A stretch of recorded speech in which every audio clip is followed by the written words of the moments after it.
Lorsque je me suis inscrit à la DB Loterie, je vivais avec quelqu'un.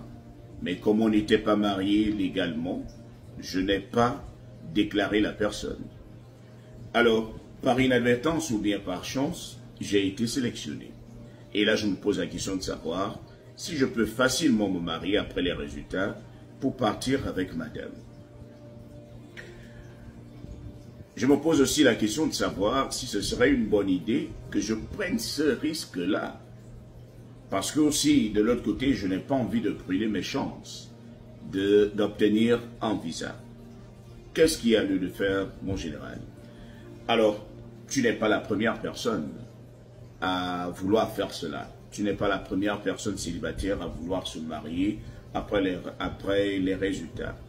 Ce qui arrive, c'est que lorsque vous vous mariez avant le jeu, c'est-à-dire lorsque vous jouez à la DB Loterie, lorsque vous vous inscrivez, et que vous vous mariez après le jeu, c'est-à-dire après les inscriptions, ça c'est une chose. Mais lorsque vous vous mariez après les résultats, ça donne un autre message. Je ne vais pas dire que c'est impossible d'obtenir le visa lorsque vous vous mariez après les résultats. Non. Mais ce qui est là, c'est que nous sommes à l'ère où on vérifie beaucoup plus certains dossiers. Alors, lorsque vous vous mariez avant les résultats, celui qui va vous interroger va se dire « Oh, bon, il ne savait pas qu'il allait être sélectionné, donc il n'a rien planifié. » Par contre, lorsque vous le faites après les résultats, il y a déjà une intention qui saute.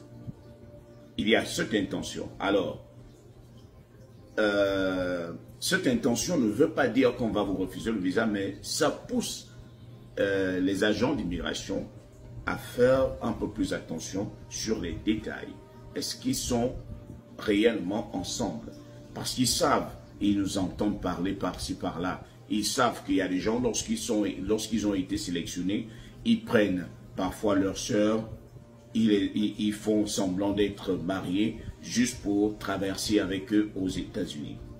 Il y a des gens qui prennent aussi des amis, il y a des gens à qui on donne même de l'argent pour dire, bon, viens épouser ma sœur pour que tu traverses avec. Ils le savent. C'est pour cela qu'ils font un peu plus attention. Lorsque vous vous mariez après les résultats, les questions qui vont se poser, c'est que est-ce que cette relation existait avant les inscriptions? Qu'est-ce qui montre que ces personnes-là s'aiment? Qu'est-ce qui montre que ces personnes-là sont ensemble depuis? Qu'est-ce qui montre que ces personnes-là ont quelque chose ensemble? Alors, généralement, ceux qui arrivent à réussir ces interviews-là, c'est-à-dire lorsque vous vous êtes mariés après les résultats, sont généralement ceux qui arrivent à prouver que la relation était déjà là bien avant. Par exemple, il y a des gens qui vivent ensemble depuis 10 ans, mais qui ne sont pas mariés. Donc, si tu viens jouer à la DB Loterie, tu ne vas pas déclarer ta partenaire ou ton partenaire. Alors, mais pendant les 10 ans, vous avez eu, par exemple, pendant les 10 ans, vous avez eu certainement 2 ou 3 gosses. Ça veut dire que c'est vrai que c'est le mariage, c'est le papier, mais vous étiez déjà ensemble depuis. Donc, il n'y a pas vraiment quelque chose que vous avez voulu inventer.